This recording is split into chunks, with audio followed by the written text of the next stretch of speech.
Significant upticks in violence in just the past week. The crime seeing the biggest jump and what it means for residents. Plus, the Safe Streets location remains shut down for over a month since it was searched by the FBI. We examine how its absence has been impacting the crime fight in Baltimore. Then numerous complaints from neighbors lead to a massive seizure of stolen dirt bikes. Our team examines how much of a priority this issue is as police continue to grapple with the surge in violence.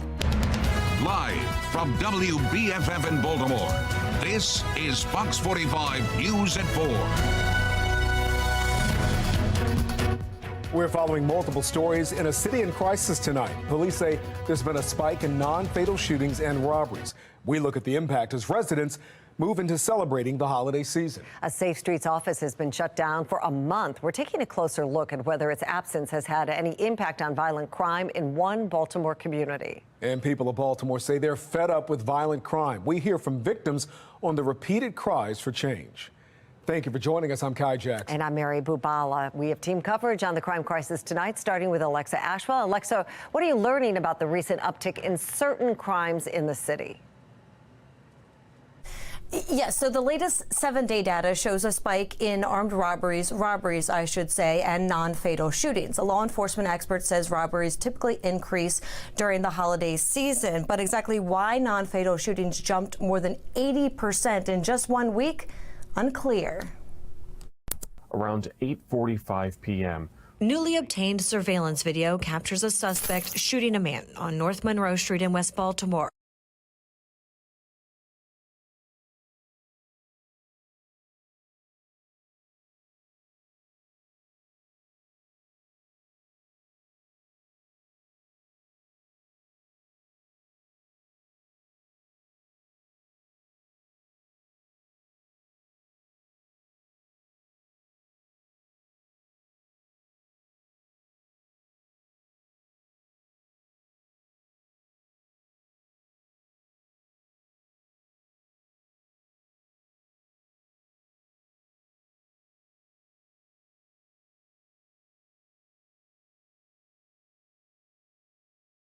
According to LifeBridge, and the site supervisor, David Caldwell, he was the one who is facing state-level charges, all stemming from that FBI investigation when law enforcement showed up at his house.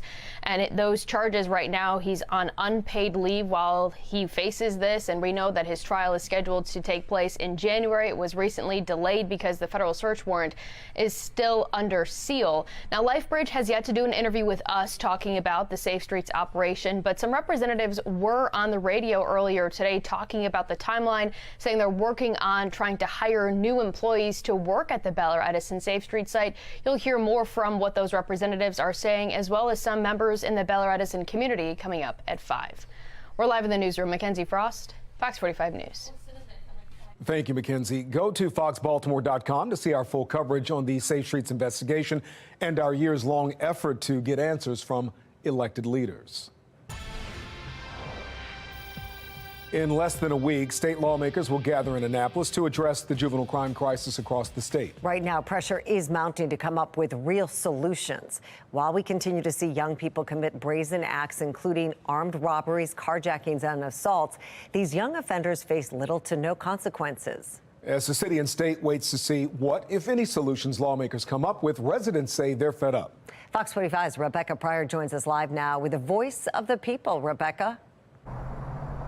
Yeah, we've heard from police, prosecutors, and parents, but recently it's Baltimore City residents sharing their personal stories that are speaking out the loudest. It's just like everything you hear that happens around here. You hear the stories. Teenagers just terrorizing the neighborhood. But it doesn't always feel real. These juveniles are out of control. I was afraid I was going to get shot. One pistol whipped me, and that's why my face looks the way it does. Until it happens. I just want to be safe in my own neighborhood. To you. And right now I don't feel safe. Whether it's a crowd of victims crying out inside City Hall. If we can't hold the parents responsible, then the system needs to hold the juveniles responsible. Or a hidden face. I wasn't just screaming for help as loud as I could. Finding the strength to speak out after an attack. I'm really struggling with feeling comfortable in our house. Recently, more and more city residents are sounding the alarm on Baltimore's alarming rise in juvenile crime. These kids keep committing these crimes and they're not being punished for it. Spanning from a home invasion in Canton. He was a teen, 16, 17 at most. Reckless driving and hit and runs in Hamden. They were young, really young kids. And he was just like this, pow, pow, pow. An attempted carjacking, assault, and burglary beside Patterson Park. I could have hit my head. They had a screwdriver. They could have stabbed me if they really wanted to, you know? That's not okay. And widespread crime concerns in Federal Hill. Stolen vehicles. Trespassing of juveniles. Today, there were about a dozen kids up there. Some people feel as if they're being targeted. As the crisis continues to touch every corner of the city, local and state leaders hearing the stories. Law, I'm pissed off at the law. Bring some laws into effect, you know. And if the parents can't take care of the kids, well, if the parents can't do anything with the kids, well, then the system should. But time and time again, residents still left wondering, when will their voices bring real change? I don't want to hear they arrested and being released. Something has to be done. And like I said, I went from watching it on the news to becoming a statistic. Will be gathering in Annapolis next week to discuss the juvenile crime crisis. But as you just heard, for residents, these hearings, these words, they're not enough. What they want to see is action. Reporting live in Baltimore City, Rebecca Pryor, Fox 45 News. Rebecca, thank you. Well, a battle is brewing at the state level as police and prosecutors continue to raise concern about juvenile crime laws. We have heard from more than a dozen state's attorneys across Maryland who serve more than 87% of the state's population. They say the laws leave their hands tied and it's time for immediate change. Let us review all felonies. Let's address this probationary, some of these artificial limitations. Give some faith back to the judges. It would be like legislature raising the speed limit to 100 miles per hour on interstate highways and then questioning why we're not writing more speeding tickets on the interstate. Despite those calls for action, some Democratic lawmakers in Annapolis continue to stand by recent juvenile crime reform. That includes Senator Will Smith, who says the laws haven't been in place long enough to see their effectiveness. Governor Moore also preaching patience about the Department of Juvenile Services, calling Secretary Vincent Schiraldi a reformer. We're very clear on the challenges that DJS has had and that have been long-standing. We're clear that when we came into office, we walked into a DJS that was understaffed and underfunded. And it's the reason why I appointed a true reformer. And now we're taking a closer look at those comments from Governor Moore. As Baltimore's juvenile crime crisis continues, there's growing concern over Vincent Schiraldi's stance on how to handle juvenile crime.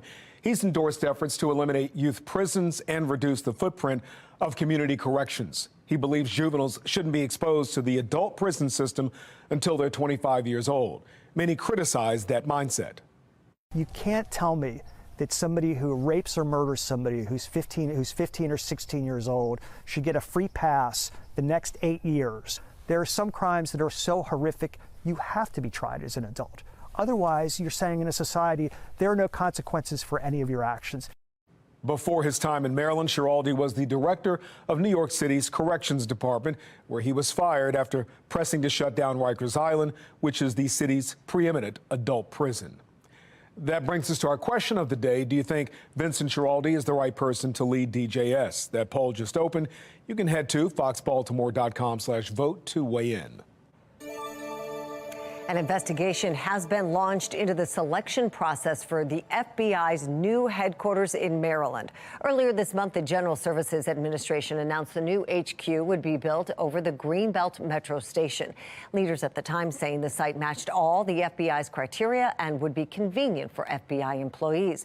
Roughly 40% of the agency's employees already live in Maryland. The new investigation comes after a bipartisan coalition of senators and representatives from Virginia claimed there was a conflict of interest in setting the selection criteria for the new location. Is the city cracking down on dirt bikes? We look into a new law targeting the illegal vehicles and whether it's really getting them off the streets. 6 years ago, a mother told Project Baltimore her son was being cheated out of an education. Now she says it's still happening. Why she's sounding the alarm over what she says are fraudulent report cards.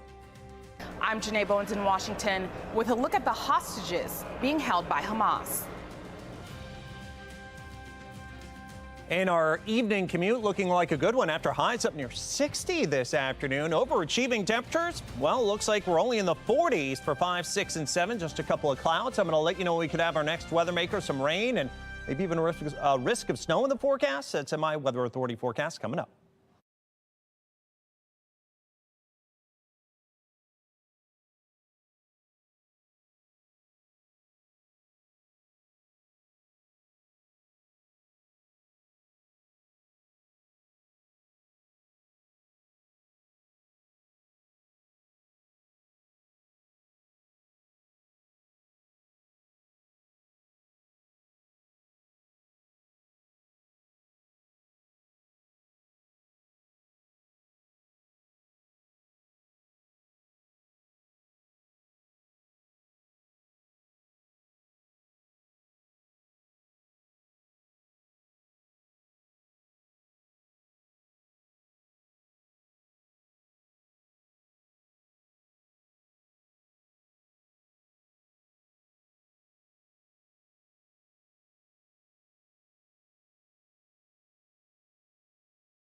Fox 45 News, winner of 16 2022 Regional Emmy Awards, more than all other Baltimore news stations combined.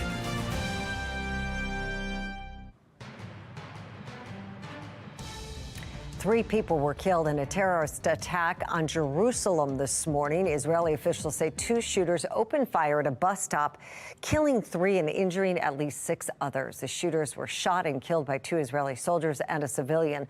Hamas claimed responsibility for the attack. The attack comes amid an agreement to pause fighting between Israel and Hamas for hostage negotiations. Meantime, 2 more hostages were freed this morning as the truce between Israel and Hamas extends to its 7th day. Both hostages released by Hamas were Israeli women. That release coming just hours after a last-minute agreement between Hamas and Israel to extend their truce by 1 more day. That truce is now set to end later tonight. Israel has said it is open to extending the pause in fighting so long as Hamas continues to release hostages. However, experts say that may become more difficult as they begin to negotiate the release of men and soldiers rather than women and children. Another complicating factor for negotiations, it's becoming unclear how many hostages are still alive and how many Hamas still has. There have been conflicting reports about Hamas handing over some of the hostages to other groups and unconfirmed reports from Hamas themselves that some of the hostages in their custody have died. I pray and hope that every single one of those hostages is alive and well. Unfortunately, knowing who we're up against, we're up against Hamas, who plowed through our borders on October 7th, killing, butchering, raping, beheading.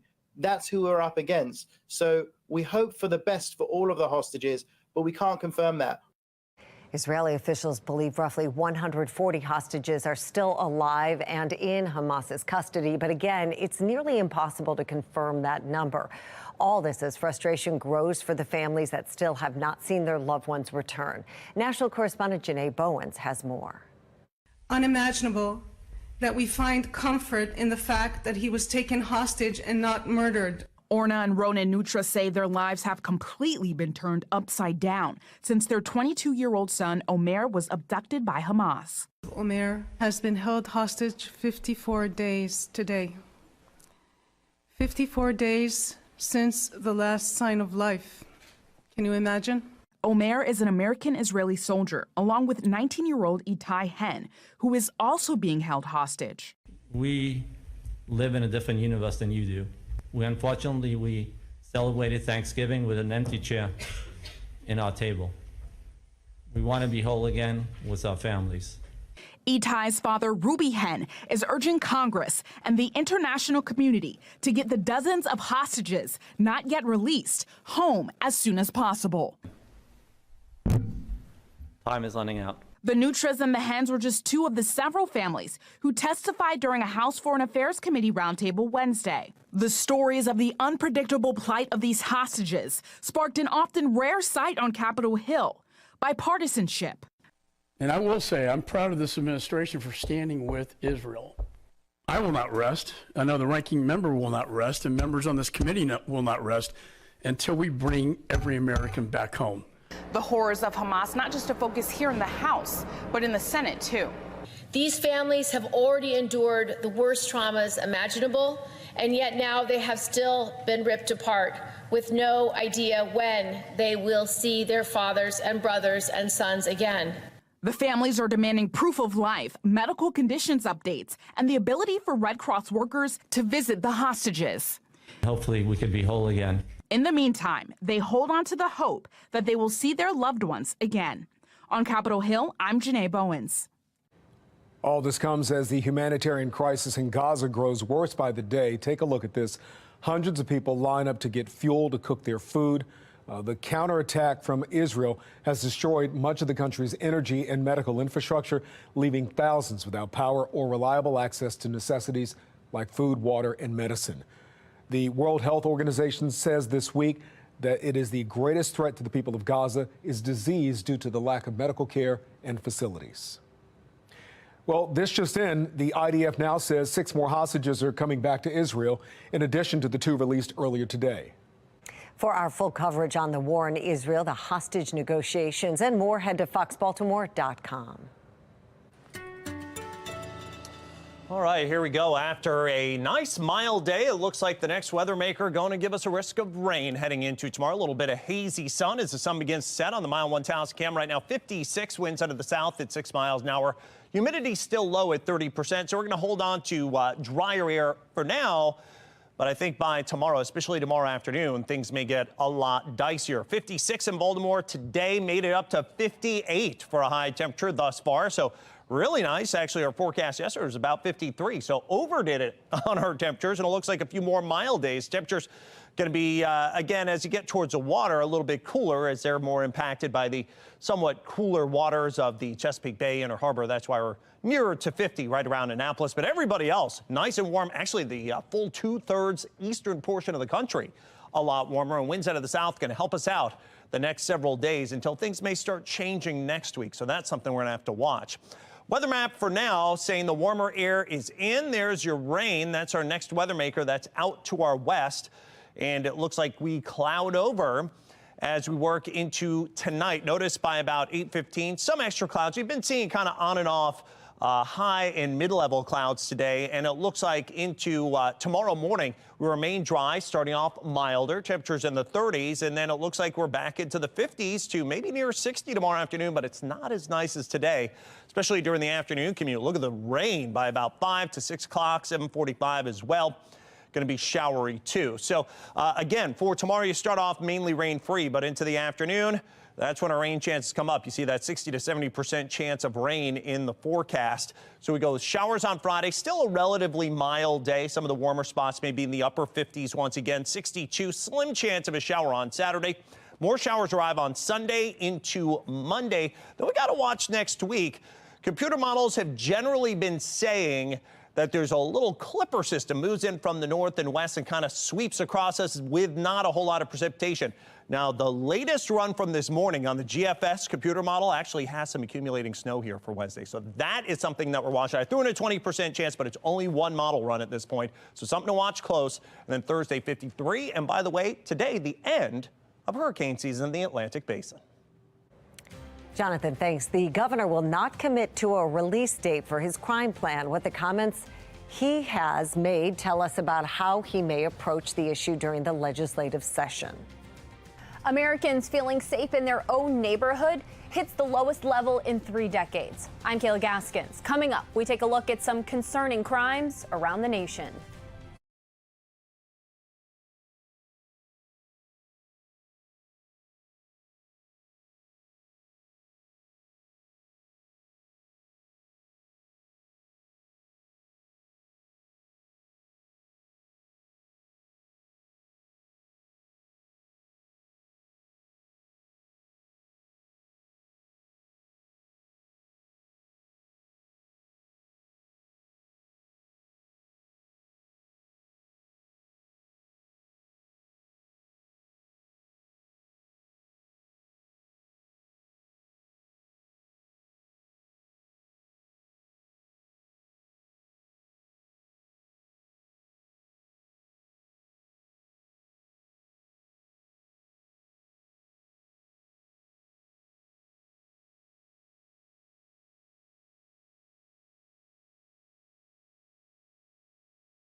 New data shows Americans' feelings of safety near their own homes is dwindling to the lowest point in decades. National correspondent Kayla Gaskins has a breakdown of the numbers and the cities seeing the worst incidents.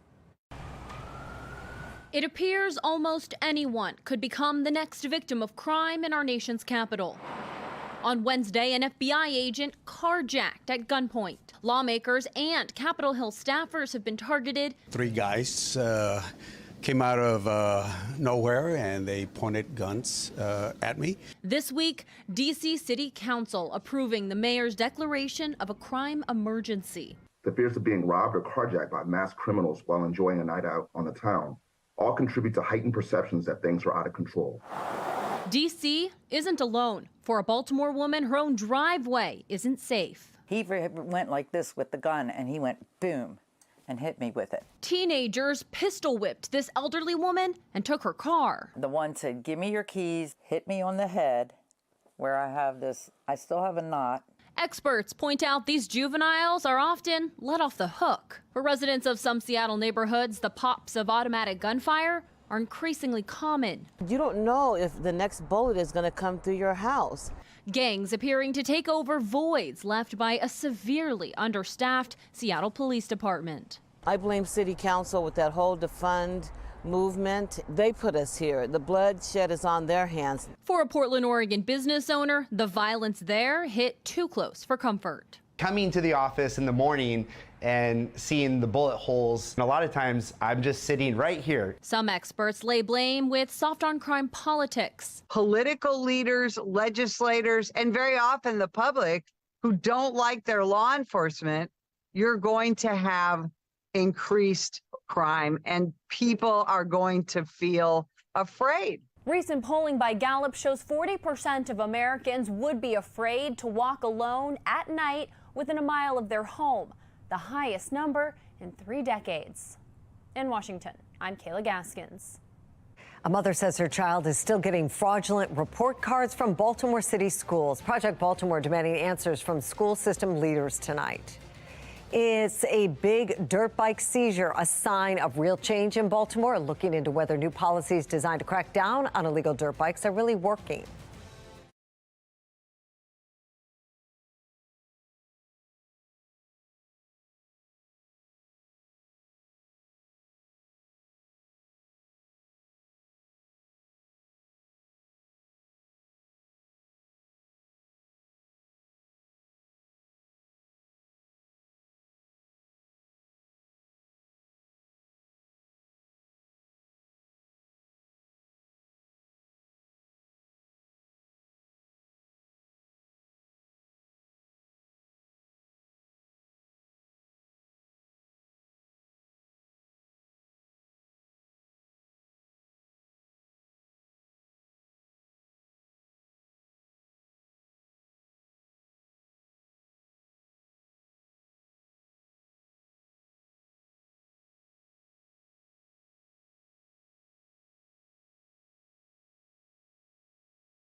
Neighbor complaints end with police finding a slew of stolen dirt bikes and ATVs, plus illegal guns and live ammo. It happened last week in East Baltimore, and Baltimore police are executing a search warrant at the home on North Luzerne Avenue. The homeowner arrested and facing dozens of charges. Well, the arrest also comes a year into the city's new street racing law aiming to crack down on dirt bikes and stunt driving. That's right. Tonight, Fox 45's Amy Simpson is live as she examines whether the law is working. Amy? Yes, Mary Kai, if you've been in this city, you've likely seen them or heard them yourselves, those dirt bikes slowing or stopping traffic. It's a continued frustration for both drivers and neighbors.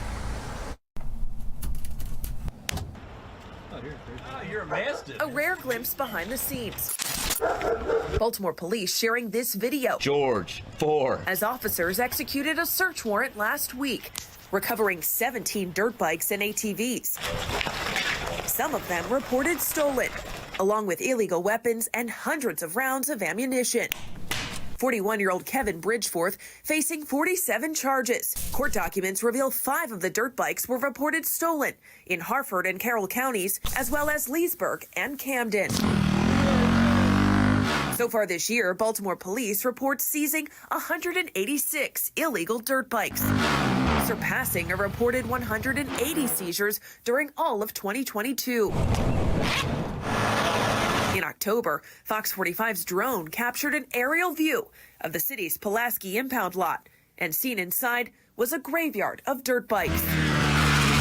Councilman Isaac Hidsey Schleifer sponsored a stunt driving and street racing bill last year, looking to crack down on the dirt bike problem. Until now, it's been hard to enforce because the laws that would apply to this behavior is really nominal, and so therefore it's never really been enforced.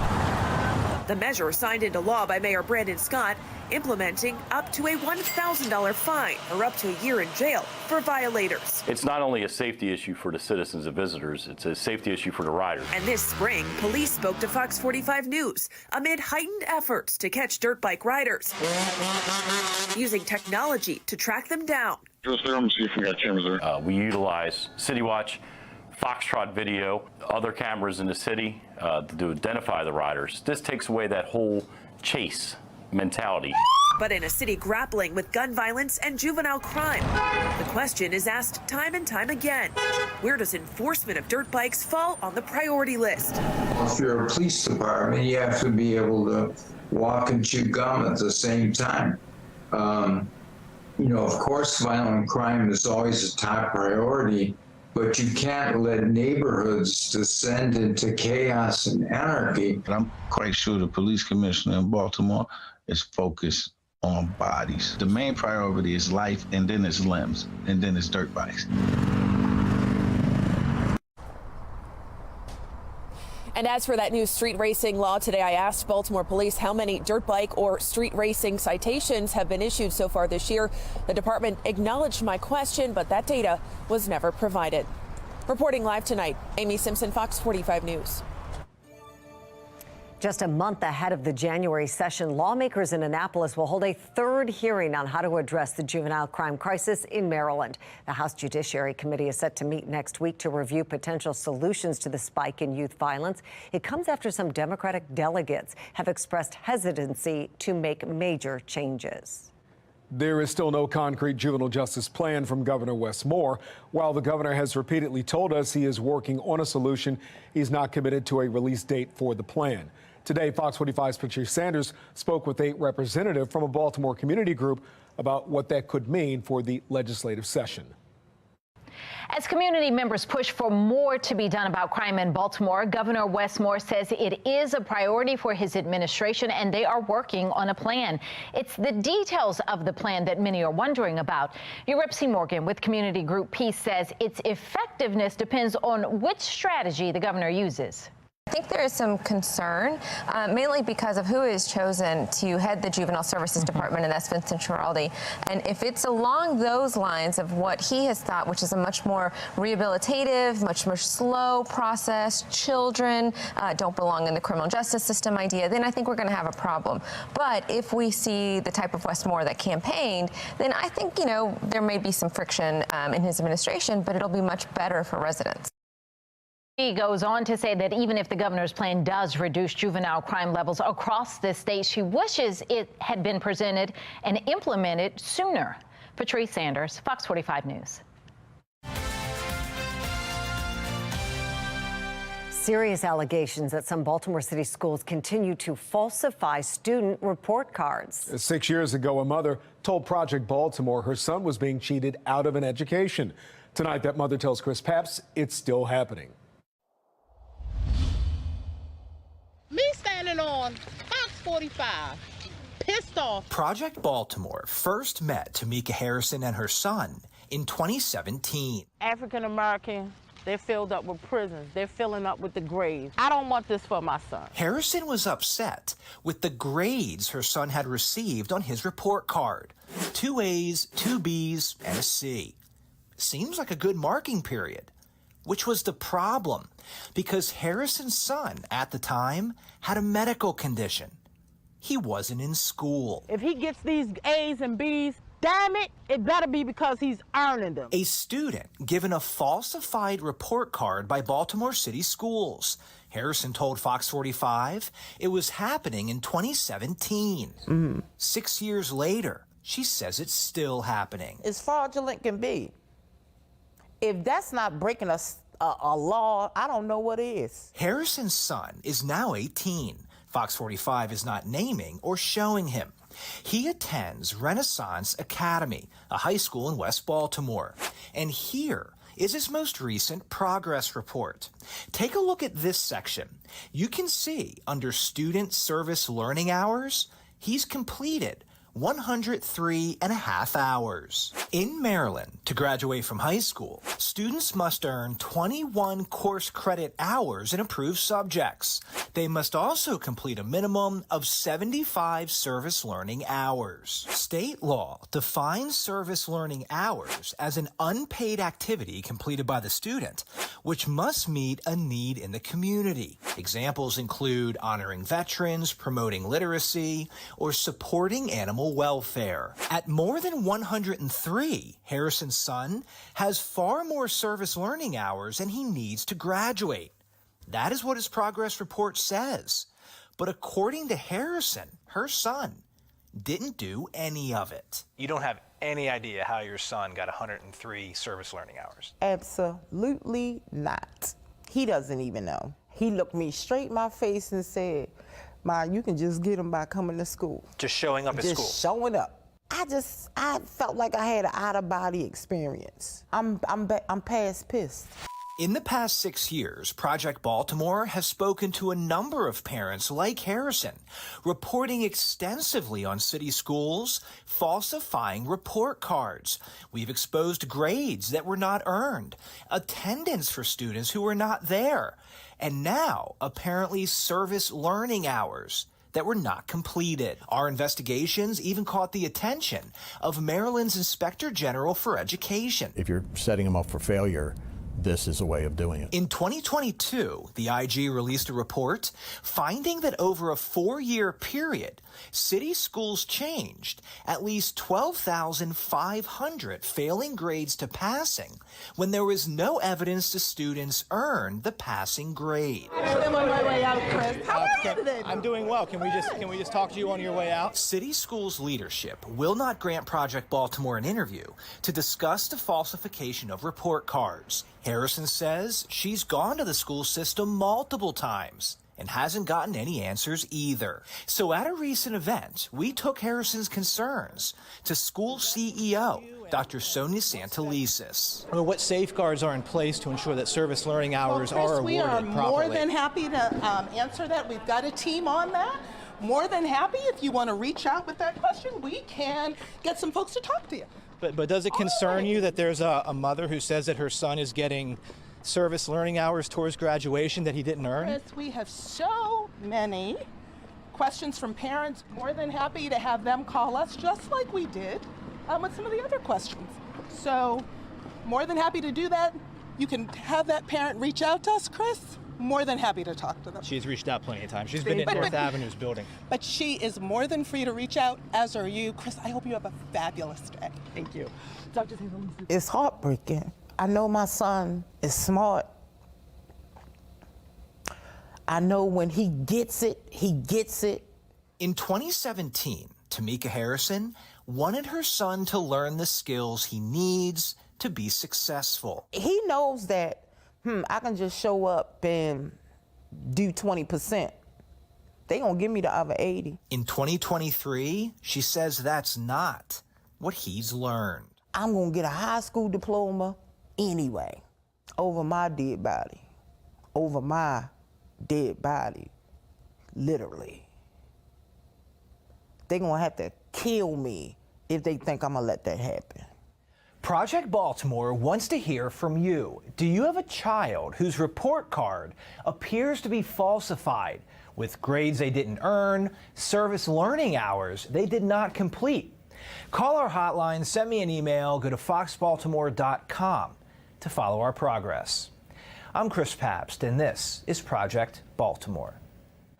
Project Baltimore did reach out to city schools requesting an interview after Dr. Sonia Santelises said a team of people would be available to answer our questions. Now, the school system responded with a statement saying, in part, we apologize if you misunderstood the CEO's on-camera response, which was never intended to imply an on-camera interview with staff. Our intent is always to speak directly with parents when there are challenges. The school system went on to say students begin earning service learning hours in middle school, and those hours are documented by school staff. A gag order is back on in Donald Trump's civil trial, while the former president says his speech is being unfairly restricted. A move that will impact millions of Americans' ability to buy a home, the massive shift that's coming to the real estate market. And into this evening, temperatures going to be nice and mild. Temperatures falling through the 40s. A big difference, right? But we do have some rain on the way to come with these milder temperatures. I'll let you know when it's going to get here. We're going to time it out hour by hour and if it's going to impact weekend plans. It's coming up in my Weather Authority forecast.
Let's take a look at the Fox box right now. The gag order blocking former President Donald Trump from disparaging court staff in his New York civil fraud trial is back on. The judge in that case imposed the gag order in early October after Trump blasted the judge's law clerk on social media. 4 national polls this month show President Biden taking a lead in a potential 2024 matchup with Donald Trump. The polls from The Economist's Morning Consult, the Ledger, Canadian Press, and separate YouGov poll all show the president leading Trump by just 1 or 2 points. Still a toss-up about a year out from Election Day.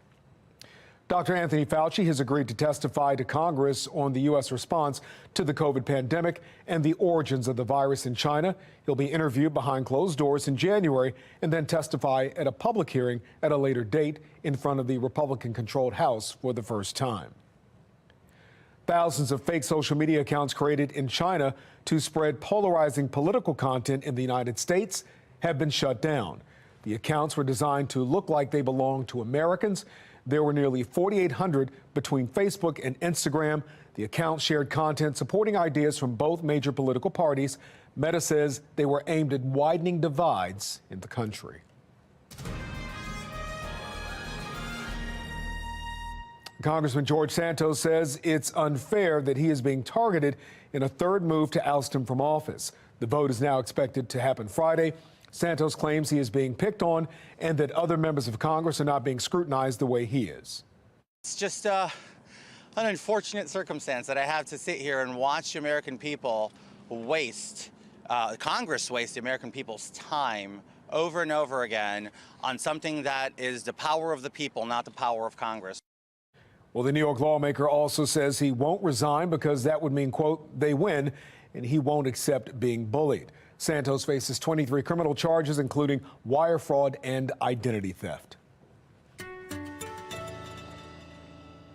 We'll take a look at this on the left side of your screen. Footage from our drone of the Inner Harbor Christmas Village this week. Baltimore residents get out to enjoy some holiday festivities and the winter weather. And on the right side, a live look at the Inner Harbor right now. Here's Chief Meteorologist Jonathan Myers. Jonathan. Yeah, and then today made it to 58 degrees. So everything kind of turning on its heels there as we're opening up the big winter market down there at the Inner Harbor. Mile 1, actually, this is not our Mile 1 Taos cam. This is our Towson camera, but this is from our Maryland Transit Authority Skycam network that comes from MDOT. And you can actually see some of the traffic on the outer loop of the Beltway. 56 right now. We've got some high clouds moving in ahead of our next weather maker. So mild, but it also will eventually turn wet. And we could use some moisture. We're still running a moderate drought. Winds out of the south at 6 miles an hour. Humidity dry at 30%. We've been talking wind chills over the past several days, especially yesterday. Not anymore. Now the temperature too warm for a wind chill. Temperatures all in the low and mid 50s area wide. There's actually a 49 still here at Bel Air, 48 at Elkton, and 49 at Annapolis. At Stevensville, this is what happens this time of year when winds come out of the south off of the Chesapeake Bay. The bay temperatures are cooler than the air temperature, so that's why it keeps those folks a little bit cooler.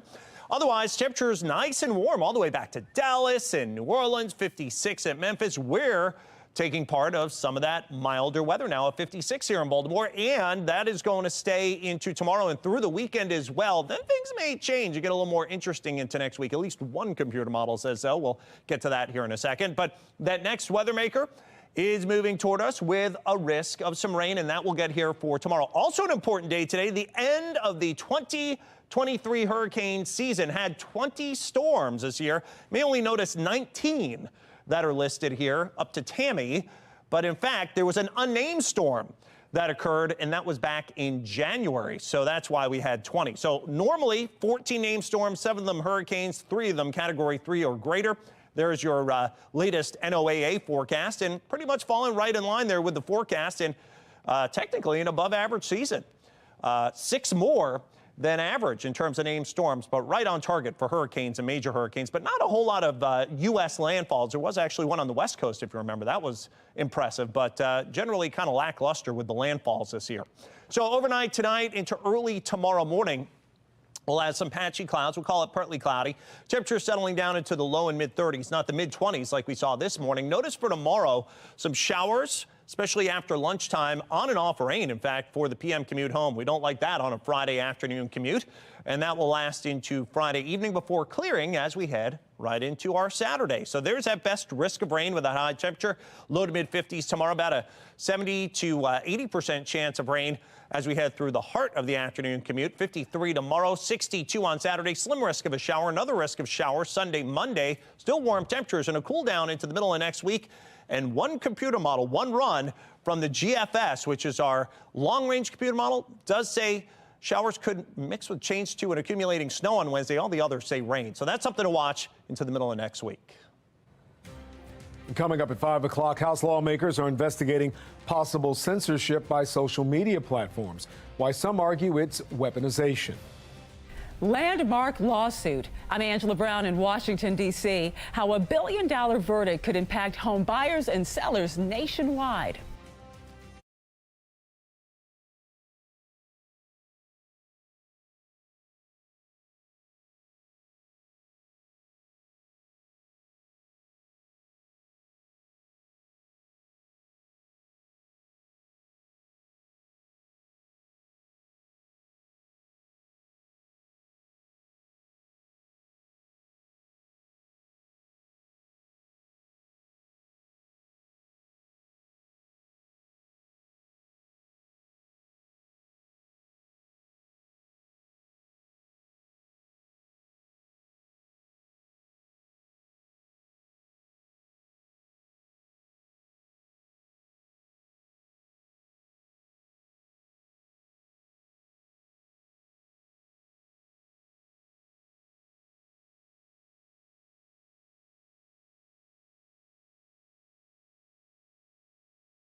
Well, it's the biggest financial decision most people will ever make, and that's buying a home.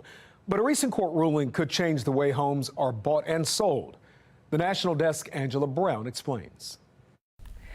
This was a class action lawsuit brought by over 500,000 home sellers, mainly in Missouri, but also other Midwestern states. The payout huge, roughly $1.8 billion. A federal jury in Missouri found the National Association of Realtors and other real estate companies conspired to artificially inflate commissions paid to real estate agents. Michael Ketchmark, lead attorney representing 500,000 homeowners in this class action. The money will be returned to the homeowners that were the victims of this rigged system. The NAR requires homeowners to pay the commission for the buyer's agent, which sellers argued led to excessive fees. Real estate CEO Bess Friedman defends it on CNBC. We work together. It's cooperation. You get the best price when everybody works together. Caught in the middle, local real estate agents like Michelle Salone, who is a broker and owner of Remax Time in the Cincinnati area. I think it will force a lot of real estate agents out of the business. The ruling could also lead to lower commissions, forcing some to walk away, especially women. The NAR says 62% of all realtors are women, median age 60. A lot of women also are working part-time because of a flexible schedule. And so with that said, if it's more difficult to represent a buyer or a seller, it's definitely going to affect the livelihood of a lot of real estate agents. An NAR spokesperson says the trade group plans to appeal and seek reduced damages. In Washington, D.C., I'm Angela Brown.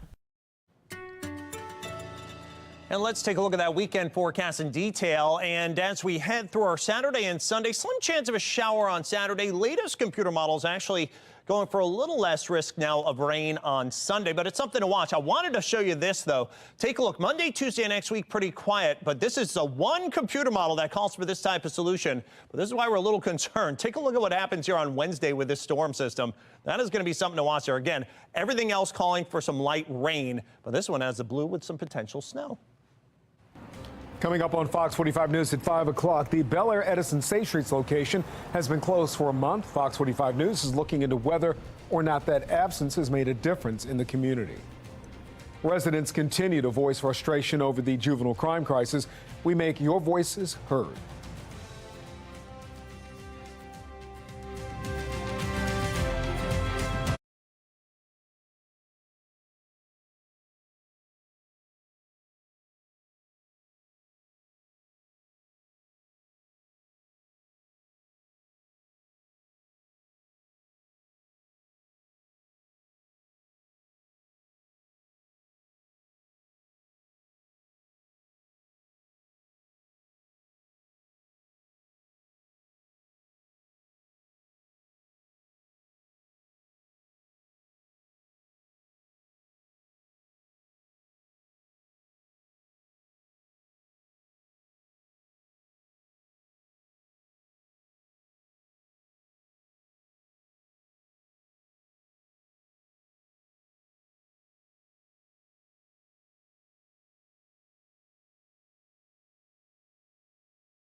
The Bel Air Edison Safe Streets location has been closed for a month now. A look at whether its absence is having an impact on the crime fight in Baltimore. I wasn't just screaming for help as loud as I could. I just want to be safe in my own neighborhood. As lawmakers gear up for another hearing on juvenile crime, Fox 45 News continues to hear personal stories from those who fear for their safety. Tonight, we're making the voice of the people heard. And later, Baltimore police say they have seen a significant rise in crime in just the past week. An expert weighs in on the spike as police respond. Live from WBFF in Baltimore, this is Fox 45 News at 5. Well, it's been more than a month since FBI agents raided the Bel Air Edison Safe Streets location, along with the homes of a number of employees. One employee is facing state charges, with sources saying it could be over alleged gang ties. Tonight, Fox 45 News examining BPD data to determine if the location's absence is having an impact on crime in that community. Good evening, everybody. I'm Mary Bubala. And I'm Kai Jackson. Fox 45's Mackenzie Frost has been investigating the program for years and joins us live with a closer look into that new data. Mackenzie? Yeah, Kai and Mary. So the Safe Street site in the Bel Air Edison community remains inactive. And according to data from the Baltimore Police Department, crime is actually declining. It's been a month since the FBI showed up at the Bel Air Edison Safe Street site. Have a good day. Executing a search warrant where sources tell Fox 45 News several electronics were seized. Now, trash sits in front of the door, and the violence intervention effort not happening out of this office. Fox 45 News looking at the crime data from Baltimore police. And in the Bel Air Edison Safe Street zone, there have not been any shootings or homicides in the month since the feds came knocking. But according to BPD, this year, there have been 6 non-fatal shootings and 3 homicides. One along Bel Air Road in March, another in May on Shannon Drive, and flowers still mark the spot on Clifton Avenue where another person was killed in July. The goal of Safe Streets workers to prevent someone from picking up a gun and pulling the trigger in the first place. Even with those efforts paused in this neighborhood, the data shows crime is actually declining. This is the TJ Smith Show. The Safe Streets investigation still the talk. Welcome back to the show. TJ Smith here. Of Talk Radio, where Adam Rosenberg and Freedom Jones, both of LifeBridge Health, the nonprofit managing the Bel Air Edison Safe Streets site, answering questions about working with the city to implement the Safe Streets program and when the Bel Air Edison location will reopen. We won't decide ever on our own to necessarily shut down a site. We'll do it in coordination with Monty there, and that's why we, with our partners in the mayor's office, are going to make sure that we're going to reopen Bel Air when the time is right, we have the right staff, when it's safe to proceed there. Jones says the site will not reopen until there's enough staff, and right now she says the hiring process has many steps. It is a complicated process that we are working to streamline. The vetting process happens in the street. For people living in the Bel Air Edison neighborhood, I think that things need to change. The news of the FBI showing up at this Safe Street site was no surprise. Is another red flag for a program with inconsistent results. All while Mayor Brandon Scott and the LifeBridge team maintain their support for the multi-million-dollar program. And David Caldwell is the Safe Streets employee who's now facing state-level charges following the execution of those search warrants. Caldwell was scheduled to go to trial yesterday, but that trial has now been postponed until January because the federal search warrant is still sealed. Now, LifeBridge Health tells me Caldwell is still on unpaid leave. We're live in the newsroom. Mackenzie Frost, Fox 45 News. Thank you, Mackenzie. Fox 45 has been following the Safe Streets program for years. You can find all of our reporting on our website, foxbaltimore.com. In less than a week, state lawmakers will gather in Annapolis to address the juvenile crime crisis being seen across the state. And right now, pressure is mounting to come up with real solutions. It comes as we see young people being accused of committing acts of crime, which is armed robberies, carjackings, and assaults, with these young offenders facing little to no consequences.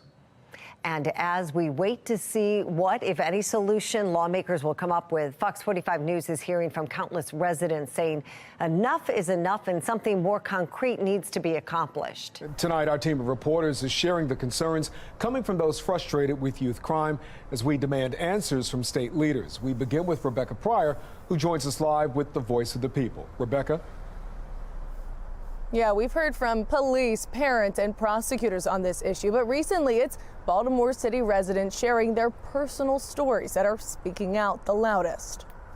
It's just like everything you hear that happens around here. You hear the stories. Teenagers just terrorizing the neighborhood. But it doesn't always feel real. These juveniles are out of control. I was afraid I was going to get shot. One pistol whipped me, and that's why my face looks the way it does. Until it happens. I just want to be safe in my own neighborhood. To you. And right now, I don't feel safe. Whether it's a crowd of victims crying out inside City Hall. If we can't hold the parents responsible, then the system needs to hold the juveniles responsible. Or a hidden face. I wasn't just screaming for help as loud as I could. Finding the strength to speak out after an attack. Now I'm really struggling with feeling comfortable in our house. Recently, more and more city residents are sounding the alarm on Baltimore's alarming rise in juvenile crime. These kids keep committing these crimes and they're not being punished for it. Spanning from a home invasion in Canton. He was a teen, 16, 17 at most. Reckless driving and hit and runs in Hamden. They were young, really young kids. And he was just like this, pow, pow, pow. An attempted carjacking, assault, and burglary beside Patterson Park. I could have hit my head.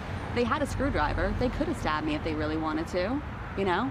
That's not okay. And widespread crime concerns in Federal Hill. Stolen vehicles. Trespassing of juveniles. Today, there were about a dozen kids up there. Some people feel as if they're being targeted. As the crisis continues to touch every corner of the city, local and state leaders hearing the stories. Law, I'm pissed off at the law. Bring some laws into effect, you know. And if the parents can't take care of the kids, well, if the parents can't do anything with the kids, well, then the system should. But time and time again, residents still left wondering, when will their voices bring real change? I don't want to hear they arrested and being released. Something has to be done. And like I said, I went from watching it on the news to becoming a statistic. Now again, lawmakers will be gathering in Annapolis next week to discuss the juvenile crime crisis. But as you just heard from residents, what they're saying is these hearings, they're not enough. What they want to see is action. Reporting live in Baltimore City, Rebecca Pryor, Fox 45 News. Rebecca, thank you. Well, a battle is brewing at the state level as police and prosecutors continue to raise concerns about juvenile crime laws. We've heard from more than a dozen states' attorneys across Maryland who serve more than 87% of the population. They say the laws leave their hands tied and it is time for immediate change. Let us review all felonies. Let's address this probationary, some of these artificial limitations. Give some faith back to the judges. It would be like legislature raising the speed limit to 100 miles per hour on interstate highways and then questioning why we're not writing more speeding tickets on the interstate. But some Democratic lawmakers in Annapolis are continuing to stand by recent juvenile crime reform. Senator Will Smith says the laws haven't been in place long enough to see their effectiveness. Governor Moore also preaching patience about the Department of Juvenile Services, calling Secretary Vincent Schiraldi a reformer. We're very clear on the challenges that DJS has had and that have been long-standing. We're clear that when we came into office, we walked into a DJS that was understaffed and underfunded. And it's the reason why I appointed a true reformer. Others in Annapolis tell Fox 45 News they're skeptical of Schiraldi's stance on juvenile crime and have been for months. Fox 45's Jeff Abel shares those concerns. Maryland's new juvenile justice secretary hasn't been shy about the philosophies he endorses, and now a growing number of lawmakers have not been shy about their deepening concern. From the moment he was nominated, questions began to surface. Was Vincent Schiraldi the right person to dig Maryland out of its spiraling crisis of juvenile crime? What this person is bringing to Maryland will exacerbate that problem. Vincent Schiraldi had spent years researching juvenile justice programs and has long endorsed efforts to reduce the footprint of community corrections and eliminate youth prisons. I'm supporting this nominee, but I do have words of caution for this department and for this nominee. In fact, a week after the state Senate approved his appointment, the new juvenile justice secretary was at a conference supporting the abolition of probation and parole. One of the two things probation and parole are supposed to do is keep us safer. Parole made us less safer. Probation had no impact. At the same time, Giraldi also believes that juveniles should not be exposed to the adult prison system until they turn 25 years old. The systems we have now, when you put these young people in adult systems, they really don't do well. In an interview this summer, Giraldi explained his support for Maryland's new reform laws, which bar juveniles under 13 who commit nonviolent offenses from being criminally charged. Kids that are really young are much more of a social service problem than they are a criminal juvenile justice problem. And when you have a 12-year-old or an 11-year-old in a detention facility with a bunch of 17 and 18-year-olds, all you're doing is teaching that kid how to become a worse criminal. You're basically saying up until the age of 25, which is what he wants to do, you get a free ride. Former State Senator Jim Brochin predicted Giraldi's philosophy was not right for Maryland, and so did county sheriffs. Unfortunately, legislators, lawmakers, have decided that it's better to support the lawbreakers rather than those who are enforcing the law. As the rate of juvenile crime keeps soaring, so do questions about Giraldi's impact. Not long after he accepted the job, he told Marylanders to watch for results. We're going to start seeing results relatively quickly, but this is an ocean liner. It's not a speedboat. You can't just turn big departments like this. You can, and it's not also just us, right? We got a society full of guns and kids with problems.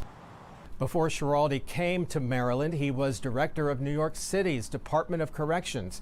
While there, he endorsed the shutdown of that city's largest preeminent adult prison, Rikers Island. Jeff Abel, Fox 45 News. That brings us to our question of the day. Do you think Vincent Giraldi is the right person to lead DJS? 94% of those who voted say no. You can head to foxbaltimore.com/vote to weigh in. New tonight, an investigation has been launched into the selection process for the FBI's new headquarters in Maryland. Earlier this month, the General Services Administration announced the new HQ would be built over the Greenbelt Metro Station. Leaders at the time saying the site matched all the FBI's criteria and would be convenient for FBI employees. Roughly 40% of the agency's employees already live in Maryland. Well, the new investigation comes after a bipartisan coalition of senators and representatives from Virginia claim there was a conflict of interest in setting the selection criteria for the new location. We're also learning about a series of violent carjackings outside Mount Washington Pediatric Hospital. Police say a victim was approached yesterday by a man and woman who threatened her with a gun and stole her car.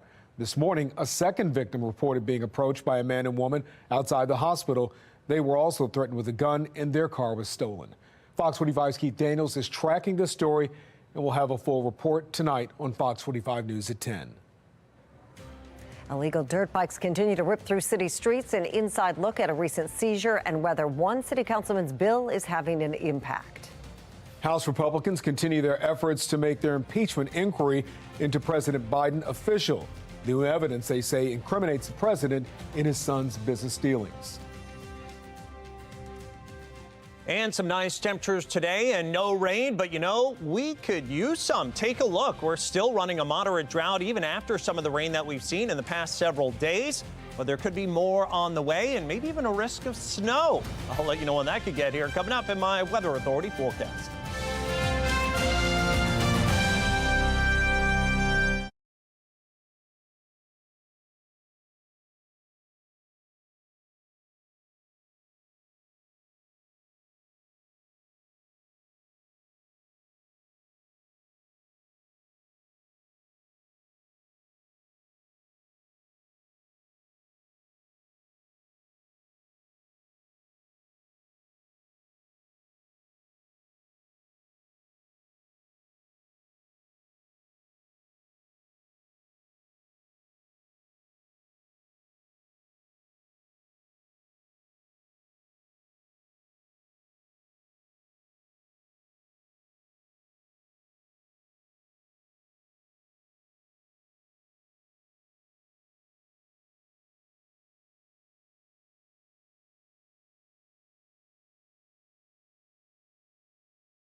Police seized 17 dirt bikes and ATVs, plus illegal guns and live ammo after neighbors' complaints in East Baltimore.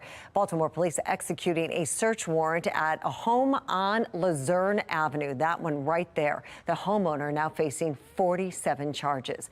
But this arrest also comes a year into the city's new street racing law aimed at cracking down on dirt bikes and stunt driving. Tonight, Fox 45's Amy Simpson live as she examines whether this law is working. Amy? Yeah, Mary, dirt bikes continue to be a frustration for drivers and neighbors here in Baltimore City. And you may remember it was back in October when Fox 45's drone captured an aerial view of the city's impound lot. And what we saw inside was a graveyard of dirt bikes. A new stunt driving and street racing law was just passed a year ago, looking to crack down on this dirt bike problem in the city, implementing up to a $1,000 fine or up to a year in jail for violators. But in a city grappling with gun violence and juvenile crime, where does enforcement of dirt bikes fall on the priority list? Here's what two law enforcement experts had to say earlier this year. If you're a police department, you have to be able to walk and chew gum at the same time. Of course, violent crime is always a top priority, but you can't let neighborhoods descend into chaos and anarchy. I'm quite sure the police commissioner in Baltimore is focused on bodies. The main priority is life, and then it's limbs, and then it's dirt bikes. Since January 1st, Baltimore police reports seizing 186 illegal dirt bikes. That's surpassing a reported 180 dirt bike seizures during all of 2022. As for that law passed a year ago and in effect for a year now, today we asked Baltimore police how many citations have been written for dirt bikes and street racing. The department did acknowledge my question, but so far this evening, we've not received that data. Reporting live tonight, Amy Simpson, Fox 45 News. All right, time for a check on our weather. And if you can see me, I feel like I need to step out of the way here. We have this beautiful. I'm going to walk over here. Come on over that? here, Look at that. Yeah, that's just beautiful. Jonathan, this is for you. Yeah. Yes. Jonathan's final day. Beautiful. Yeah. Yes. If you haven't heard, I am I'm moving on to Washington, D.C. I'll be working with the CBS affiliate there. We will miss you. We will miss you indeed. It's been a wonderful 11 years from the morning team to, of course, working with you guys. And thank you to Baltimore for a wonderful time and accepting me as family here. So it's been great. You won't be for the Sky Camp. Yes, but you won't be far away, which is great. That's true. Just a short trip without traffic. We'll look at that monitor and we'll see you. We'll see your little head. Yeah, way down, a little head down there. All right. We'll wave to you. Right? Oh my gosh. All right. Well, let's get right to the forecast. My gosh, just a gorgeous sunset after a really nice day, making it to 58 degrees this afternoon. So nice and mild, actually overachieving on our temperatures. HT radar showing us that there's not much going on until, this. This is our next weather maker. Lots of rain that's pushing toward us, and this is what we're going to have to be concerned with potentially by tomorrow afternoon's commute. So what's making this Sky Camp shot so pretty is unfortunately going to be the means to the end of the nice weather. 53 degrees, mostly cloudy skies right now. Winds out of the south at 6, our humidity at 35%. Just a really pretty shot there. 53 here in Baltimore now, 48 at Cockeysville, 46 at Bel Air, 46 at Elkton. We're at 46 at Chestertown, 48 at Stevensville, and 48 at Annapolis. We did have a high of 58 today. There's all that warmth beating in. Now, the good news is you see there is no immediate end to that, although there will be some rain that introduces itself into our forecast. So warmer weather looks like it stays for quite some time. Now, we have to watch something next week, and we'll talk about that in a couple of moments. But there's that next weather maker. Again, you see the big spinning L that's out to our west, and that is going to have some impacts potentially on tomorrow evening's commute home. Now, speaking of rain, let's talk hurricanes. This is the end of hurricane season today for the 2023 Atlantic Basin season. We made it to Tammy. Plus, there was an unnamed storm that occurred back in January. So 20 storms altogether, which actually fell in line with the latest updated NOAA forecast put out in the late summer, but an above average season with hurricanes and major hurricanes, category 3 or greater, pretty much on target. But named storms, we had 20 of them, but not a whole lot of landfalling storms. You may remember there was one in California, which was historic. So that was interesting. And of course, down in Mexico, there were some pretty large storms that made impacts, but nothing here in the United States. So kind of unscathed relatively out of this season. So in terms of what we see overnight into early tomorrow morning, we do have some extra clouds around. We'll call it partly cloudy skies tomorrow morning when you wake up, although it'll be increasing cloud cover through the day. And there's that rain as we head into tomorrow afternoon, 2:45 to 5:15. Could be a little bit messy and dicey for the PM commute home. I think in the morning, again, it's mainly just some clouds and not as cold to start. And then those high temperatures in the 50s can keep this all liquid. So that's good news there. Lesser chance of rain on Saturday. Could see some more showers on Sunday. Going to have to watch that closely into Monday. And one computer model run of our GFS Future Scan computer model, which we use for our extended forecast. One run, it's only one, says it could be rain, maybe even change it to accumulating snow there on Wednesday. So that's something to watch. But all the other models are calling for just some light rain. So lots to track as we head into the middle of next week. Jonathan, thank you. Still ahead tonight, 2 bills under the microscope surrounding Baltimore County's Inspector General. Why some argue the department deserves more recognition. House Republicans release new documents they say bolster their case for impeachment against President Joe Biden. I'm Christine Frizzau in Washington with the details.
Tonight, House Republicans are ramping up their effort to try to make their impeachment inquiry into President Biden official.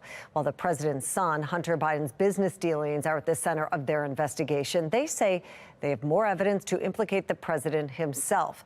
National correspondent Christine Frizzau reports.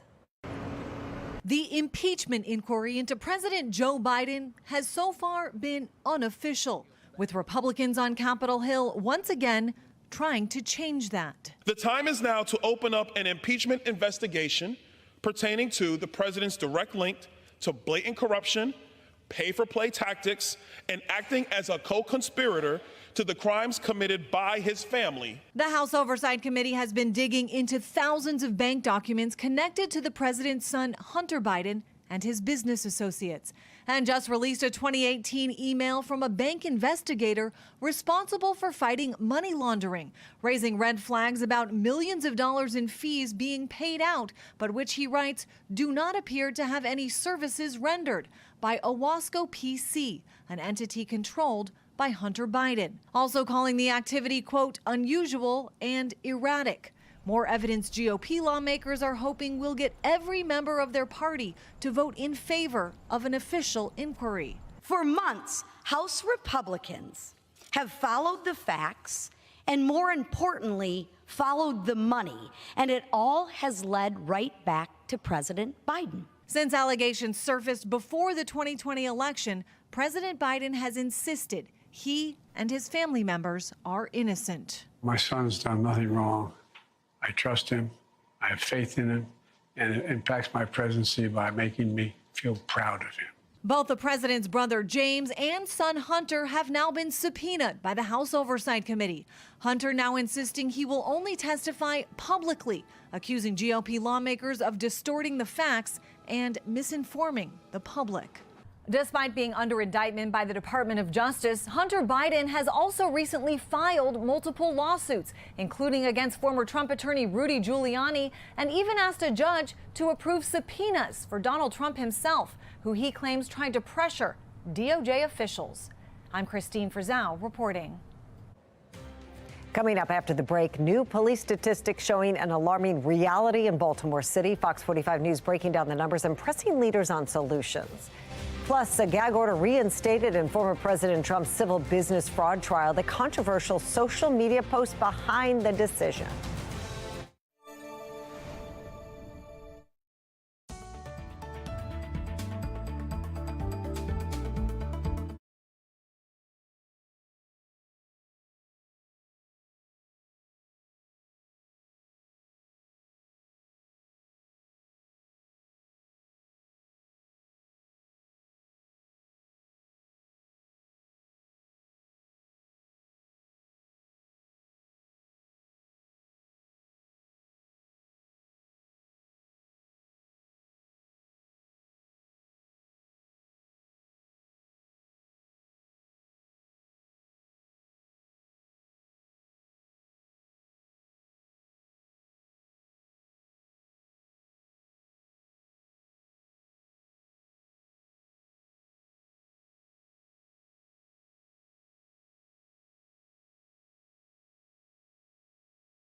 We are following three big stories at 5:30. House lawmakers holding a hearing on the alleged push by the Biden administration to censor social media platforms, why Democrats say they should switch their focus on the Trump administration's past actions. Could former policies be driving human trafficking in Baltimore City? Fox 45 News looks at the concerns that the past decisions not to prosecute low-level crimes could be to blame for the rise. And Baltimore police report a sharp rise in non-fatal shootings and robberies. We look at the impact as the holiday season approaches. That's where we begin. Fox 45's Alexa Ashwell joins us live tonight with what we're learning about the recent uptick in certain crimes here in the city. Alexa? Historically, robberies tend to increase as we approach the end of the year around the holidays. So not terribly unexpected, but it's compounding a year where already robberies are up pretty significantly. So I think you probably can draw more conclusions from the robbery numbers than you can from the shooting numbers. The rise in crime over the last week comes as Baltimore police investigate two early morning shootings. The first happened around 4 in the morning on St. Ambrose Avenue in North Baltimore. Officers say they found a 20-year-old man with multiple gunshot wounds. He is expected to be okay. The second happened 2 hours later on Talbot Road in Northwest Baltimore. Officers found a man unresponsive with multiple gunshot wounds. He was pronounced dead at the scene. Detectives are asking anyone with information to call police. Well, crime is expected to be a central issue leading up to next year's mayoral election. Former mayor and current mayoral candidate Sheila Dixon criticized Mayor Scott's leadership on stopping crime, while the mayor has touted a reduction in homicides in recent months. I have to deal with the city on a regular basis with my clients, and I can see the dysfunction, not in one agency, but practically in every agency. And that is reflected of the leadership, you know, and it's reflected in who you hire, the people that work for you. I've never seen city government so dysfunctional as it is now. Leadership that's failing the city, it's almost a laughable comment when my leadership has the city on pace to be under 300 homicides for the first time in 9 years. Some attribute the drop in homicides to the partnership between City State's Attorney Ivan Bates and U.S. Attorney for Maryland Eric Barron. Both promised a tougher on crime approach in the city. Homicides are down 20% and non-fatal shootings are down 9% since that partnership began. Mayor Brandon Scott addressed that claim. I love them both dearly. Their cases are made by police officers that work for Brandon Scott, the mayor of Baltimore City. We direct. The arrests are done by us. All the enforcement is done by us. Meanwhile, tonight, concerns are growing surrounding human trafficking here in Baltimore following a public safety hearing. Critics say former City State's Attorney Marilyn Mosby's decision not to prosecute low-level offenses like prostitution may have led to more victims of trafficking. Fox 45's Vincent Hill has the story. At City Hall, a discussion about the latest trends, training, and awareness of human trafficking. In Baltimore City, those chances grew after this announcement by then City State's Attorney Marilyn Mosby. Clearly, the data suggests that there is no public safety value in prosecuting these low-level offenses. At the time, chat groups of people looking to pay for sex mentioning Mosby's lax policy by name, making Baltimore a hotspot for human trafficking, according to John Ingham, the human trafficking coordinator under City State's Attorney Ivan Bates. The pimps in our area, generally men, maintain a stable of 4 to 6 women, generally women, with another 2 to 4 being groomed as the next up. Ingham detailing just how big the problem has become in Baltimore City. Pimps typically only stop for 2 reasons. They die in a street confrontation, could be with another drug dealer or human trafficker, or they're arrested by police. In Baltimore County, State's Attorney Scott Schellenberger on the importance of prostitution arrest. One of the ways that we find women who have been abused or the subject of human trafficking is when we make an initial arrest for prostitution. In Baltimore City. So she's 10 years old and she's been trafficked. The youngest victim, a 5th grader. I don't want to say you use the victim. Former Chief of Police Curtis Clemens says prostitution arrests are more than just an arrest. You give the victims empowerment by giving them the opportunity to let the prosecution know who's actually doing the trafficking, and you work your way up until you reach the person at the top. In the year before Marilyn Mosby stopped prosecuting prostitution and drug charges, the arrest rate was in the hundreds. After her announcement, that number dropped to double digits. Clemens says that could have led to more victims. They are the ones who are, unfortunately, they are drugged and are forced to do things against their will. And sometimes they may not have the mental capacity. Well, City State's Attorney Ivan Bates unveiled his citation docket this summer to get prostitution and other quality of life crimes under control. But Bates says most of the citations were written incorrectly, saying police aren't familiar with the new system. You can read more about the issues with the citation docket and how leaders are working to fix it at foxbaltimore.com. Baltimore police report a rise in non-fatal shootings and robberies. Yeah, let's get back to Fox 45's Alexa Ashwell, who joins us live tonight with what we're learning about the recent uptick in certain crimes. Alexa?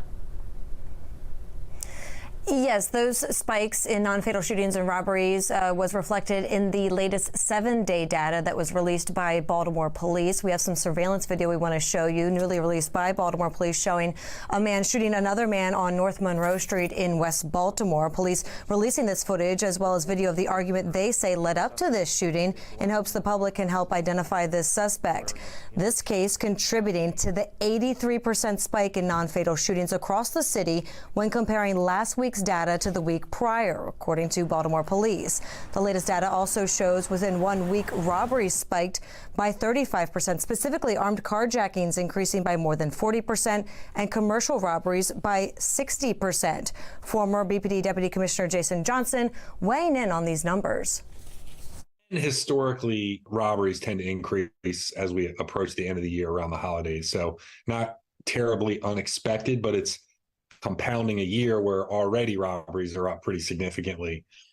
So I think you probably can draw more conclusions from the robbery numbers than you can from the shooting numbers.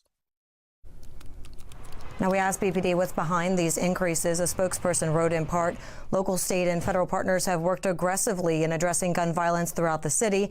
This includes increasing arrests and removing guns from off our streets.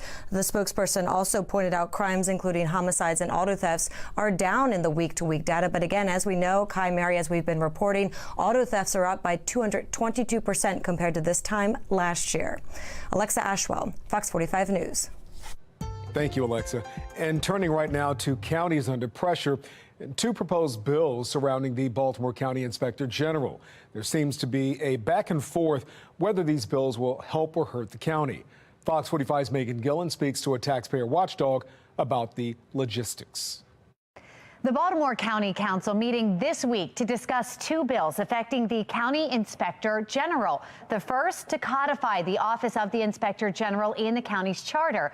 The other would enable the IG to subpoena non-county records at any point during the office's investigations of government waste, fraud, and abuse. Taxpayer watchdog David Williams weighing in.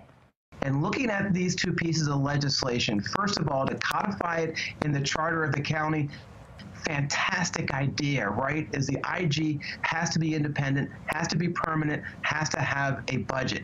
Now, the second part, the second piece of legislation, I'm a little bit concerned about because they need access to records. And right now, Kelly Madigan, the IG in Baltimore County, doesn't have access, doesn't really have full subpoena power. There's been a bit of controversy with the way the IG has been treated since the office was created. How does that play into this? Yeah, this is crazy what's happened with the IG in Baltimore County, and that's why we need the independence. We saw Kelly Madigan ask questions about the Baltimore County Agricultural Center. We had the head of that was wasting money. Well, that ruffled some feathers. Well, Williams goes on to say that he appreciates when an inspector general ruffles some feathers because it means that they are doing their job. I'm Megan Gillen, Fox 45 News.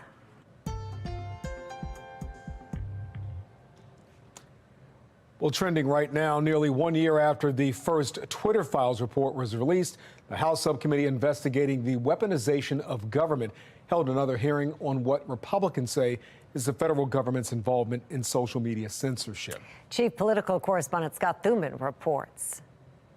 Do you swear or affirm under penalty of... 4 witnesses appeared before the Select Subcommittee on the weaponization of the federal government, including Matt Taibbi and Michael Schellenberger, 2 of the journalists behind the release of the so-called Twitter files. What was the most alarming thing that you came across during your review of internal Twitter documents? The organized stream of communication between the FBI, the Department of Homeland Security, and the largest tech companies in the country. The hearing comes as Subcommittee Chairman Jim Jordan now claims the Biden White House pressured Google to censor content on YouTube regarding alleged misinformation related to the pandemic and COVID-19 vaccinations. The path for getting this information out has not been easy. Finding the truth never is. The Twitter files consist of leaked documents and internal communications between Twitter employees about the company's past content moderation decisions, including coverage of Hunter Biden's laptop and the 2021 attack on the U.S. Capitol. Democrats, though, argue there is no evidence of collusion. They say the true weaponization of government is what played out during the Trump administration and expressed concern about what could happen if he's elected again. In the past few months, Trump has said that he would reinstate the Muslim travel ban. He has vowed to use the Department of Justice to investigate his political enemies. As the first branch of government, it is our job to be a check on that kind of undemocratic, unstable rhetoric in this republic. In their ongoing investigation of alleged social media censorship, the House Judiciary Committee has now subpoenaed 2 former Biden administration officials, former digital strategist and current deputy campaign manager Robert Flaherty, and Andrew Slavitt, who served as an advisor to the pandemic response team. In Washington, I'm Scott Thuman. Coming up, New York Congressman George Santos says he won't resign ahead of tomorrow's vote to remove him from office. The surprise move he's making tonight to expel someone else. There is new research today on cocaine use disorder, how it could make a difference in stopping this use inside the brain. I'm Liz Bonus. We explain just ahead. And after a nice day, highs up to 58 overnight tonight. Not as cold as we started this morning. We got down to 25 today. Tonight, probably mid to upper 30s. I'm going to let you know we're going to be as warm tomorrow and when some rain could wet down your commutes. It's coming up in my Weather Authority forecast.